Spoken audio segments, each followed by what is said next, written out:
할렐루야, 사랑하는 성도 여러분, 7월 24일 월요일 아까베 시간이 돌아왔습니다. 오늘 함께 나눌 말씀은 예레미야 8장 18절에서 9장 6절까지의 말씀입니다. 우리는 계속해서 예레미야를 통해 하나님께로부터 완전히 돌아서서 하나님을 버리고 떠난 그 이스라엘을 향한 하나님의 간절한 호소와 사랑의 메시지를 듣고 있습니다.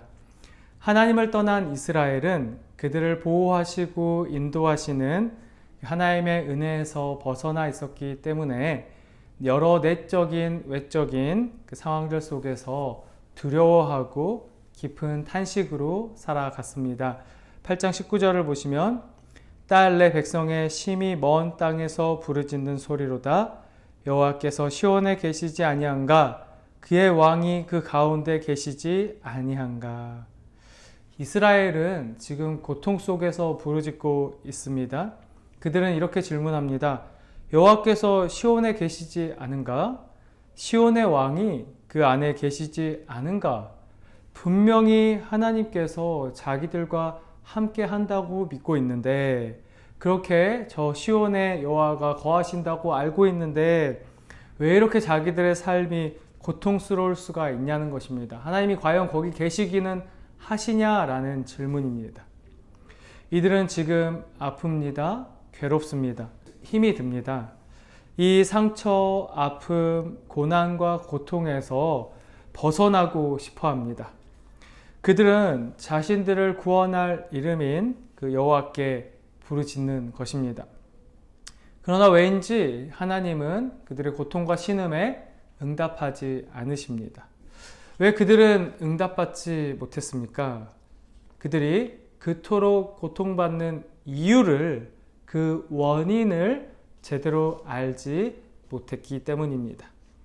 예레미야 선지자는 이들이 이토록 고통 속에 거할 수밖에 없는 이유를 알고 있었습니다. 19절 하반절입니다. 그들이 어찌하여 그 조각한 신상과 이방의 헛된 것들로 나를 경노하게 하였는고 하시니. 자, 원인이 어디에 있습니까? 이스라엘이 하나님을 떠나 이방의 헛된 것들을 따라 섬기고 있었다. 그렇기 때문에 고통이 있고 상처가 있었다. 그런데 이 이스라엘은 그 원인을 제대로 알지 못한 채 그 고통에서만 벗어나려고 했습니다. 이스라엘은 자신들이 하나님을 너무나 잘 알고 있다고 생각했고, 실제로 그 당시에 열심을 다해서 하나님께 제사하고 예배를 드렸습니다. 그래서 그들은 이렇게 고백합니다. 20절 말씀인데요. 추수할 때가 지나고 여름이 다하였으나 우리는 구원을 얻지 못한다 하는도다. 자, 이 본문을 보시면 이것은 마치 농부가 한 해의 결실을 얻기 위해 땀을 흘리듯 그렇게 열심히 하나님을 섬겼다라는 것입니다. 그렇게 했는데도 자신들이 마땅히 받아 누려야 할 그 구원의 은혜를 지금 받지 못하고 있다라는 호소이죠. 여기서 추수란 밀수확을 가리키는데 흔히 4월에서 6월까지 계속되었고, 만약 밀 추수가 흉년으로 끝날 경우는 포도나 무화과, 감람나무 등에서 열매가 맺히면 그것으로 좀 먹고 살 수 있었다라고 합니다. 그런데 오늘 이 본문은 밀수확도 안 되고 그 여름이 다하도록 그 과실도 열매 맺지 못해서 아주 어려운 상황에 처했다라는 뜻입니다. 예레미야는 이런 상황을 예화로 사용하면서 백성들이 그 반역의 길에서 돌아서서 그 추수의 기간 동안 마치 열심을 다했듯이 그 반역의 기간 동안 여러 기회들이 있었는데 그 기회들을 다 놓치고 말았다. 그렇게 아주 적절한 비유로 그들의 호소를 역설적으로 사용해서 그 마음을 표현하고 있습니다. 예레미야는 그러나 그들을 비난하는 것이 아니라 그 상황을 누구보다도 가슴 아프게 여겼고 안타까워했습니다. 20절, 21절을 보면 알 수 있듯이 선지자는 그들의 상처를 자기의 상처로 여겼으며 마치 길르앗이라는 도시의 상처를 치료할 수 있는 유향이라는 재료와 그런 의사가 많았음에도 그곳으로 가서 상처를 치료받지 않고 아프다고만 말하는 자들, 얼마나 어리석습니까? 치료할 재료도 있고 의사도 있는데 가지 않는 것이죠. 마치 이스라엘이 그런 환자처럼 하나님께로 돌아가고 이방의 헛된 우상으로부터 벗어나면 그 상처와 아픔을 치료받을 수 있는데, 치료하시는 하나님이 계심에도 불구하고 그렇게 하나님은 제대로 찾지 않으면서 고통을 호소하는 그들이 너무나 안타깝다고 합니다. 그의 답답한 마음은 그 9장에서 더욱 두드러지는데, 1절을 보시면 어찌하여 내 머리는 물이 되고 내 눈은 눈물 근원이 됐고 죽임을 당한 내 딸 백성을 위하여 주야로 울리로다. 이미 눈에서 나오는 눈물샘은 다 말라버릴 정도로 울었다라는 것입니다. 그런데도 예레미야는 그 눈물이 부족했던지, 만약에 머리에서 그 눈물샘이 있다면, 그 머리가 물로 가득 차 있다면 내가 다 울면서 이스라엘을 위해서 눈물을 흘리겠다라는 아주 처절한 고백입니다. 2절에서는 그 이스라엘의 죄악과 그 받을 심판을 기다리는 그 모습을 보면서 너무나 그것이 안타깝고 고통스러운 나머지 그것을 보지 않고 차라리 이스라엘을 떠나고 싶다, 이렇게 이야기하는데요. 2절입니다. 내가 광야에서 나그네가 머무를 곳을 얻는다면 내 백성을 떠나가리니 그들은 다 간음하는 자요 반역한 자의 무리가 되미로다. 네, 당시 광야에는 나그네나 여행객들이 맹수를 피해 시간을 보낼 수 있는 대피소들이 있었다고 합니다. 이것은 겨우 벽만 쳐 있을 뿐 살만한 가구나 음식은 없었고요. 또 지붕이 뚫려 있는 곳들도 있었습니다. 즉, 사람이 잠깐 머무르다가 갈 수는 있는 공간이지만 완전히 거기에서 거주할 수는 없는 공간이었던 거죠.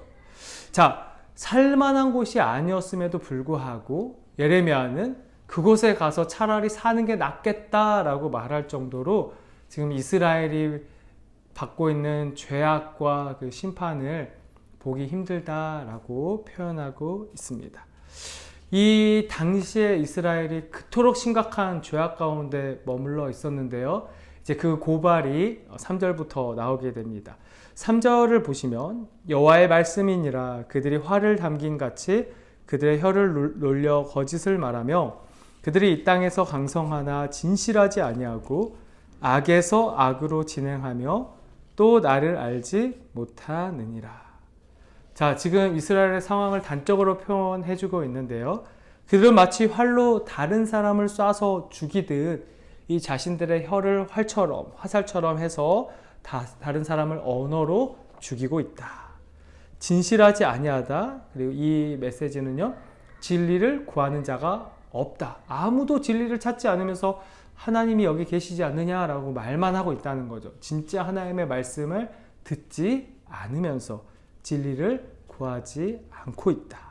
그래서 하나님을 떠난, 하나님의 진리의 말씀을 듣지 않는 자들의 결국이 어떠합니까? 악에서 악으로 진행한다. 마치 그 죄악 가운데 있었던 애굽 땅에서 출애굽, 구원의 은혜를 얻어서 가나안 땅에 갔지만 그 가나안 땅에서 오히려 가나안 사람들처럼 살았던 이스라엘과 같이 악에서 떠났는데 또 악에 거주하고 마는 그런 악에 반복되는 악순환이 이 이스라엘 백성에게 있었다. 남을 속이고 거짓을 말하는, 남을 죽이는 일들이 비일비재야. 그러니 당연하게도 그 사회가 지옥 같은 고통스럽고 신음할 수밖에 없는 사회가 되고 말았다. 말씀을 정리합니다. 우리 성도님들은 지금 어떤 상황과 환경 속에서 살아가고 계십니까? 삶 속에 하나님께서 주시는 참된 평안과 위로, 기쁨과 감사로 살아가고 계십니까? 하나님을 떠난 이스라엘은 서로를 속이며 죽이는, 그리고 지칠 때까지 악에 머물러 있는 그런 비참한 삶을 살았습니다. 그것이 그들에게 고통과 신음이 되었지만 그들은 하나님께 제사를 드리는, 예배하는 자기들이 왜 고통을 당하는지 그 문제의 원인을 제대로 알지 못했습니다. 하나님은 예레미야를 통해서 아주 분명하게 이스라엘이 하나님을 버리고 떠나서 이방의 헛된 것들을 섬기고 있기 때문에, 그 원인 때문에 이스라엘이 지금 고통과 신음 속에 있다. 그것들을 버리고 여호와 하나님께 돌아와야 치료받고 회복될 수 있다라고 선포하고 있습니다. 이것을 우리 삶에 적용해 보시기 바랍니다. 우리의 삶 가운데 하나님을 온전히 섬기지 못하고 있는 부분, 죄악의 삶의 자리를 내어주고 있는 부분이 있는지 오늘 하루 점검해 보시고, 우리를 반드시 치료하시고 회복하실 예수 그리스도의 십자가 앞으로 그 죄악들을 가지고 나아가, 그래서 회복과 치유를 주님 안에서 경험하는 그런 귀하고 복된 하루 보내실 수 있기를 소망합니다. 네, 기도 드리겠습니다. 치유와 회복의 하나님, 아무리 외쳐도 악에서 떠나지 않았던 이스라엘은 치료하시고 회복하시는 하나님을 곁에 두고도 죽어갔습니다. 우리 삶의 자리에도 이와 같은 어리석음과 무지가 있다면 깨닫게 해주셔서 우리가 헛된 것에서 돌아서며 날마다 주님 안에 머물러 살아갈 수 있는 은혜를 가득 부어 주옵소서. 영원한 생명의 자녀로 우리를 택하셨음을 신뢰하며 예수 그리스도의 이름으로 기도드립니다. 아멘. 네, 오늘 하루 잘 보내시고 이번 한 주도 주님 안에서 승리하시기 바랍니다. 내일 아까베 시간에 뵙겠습니다.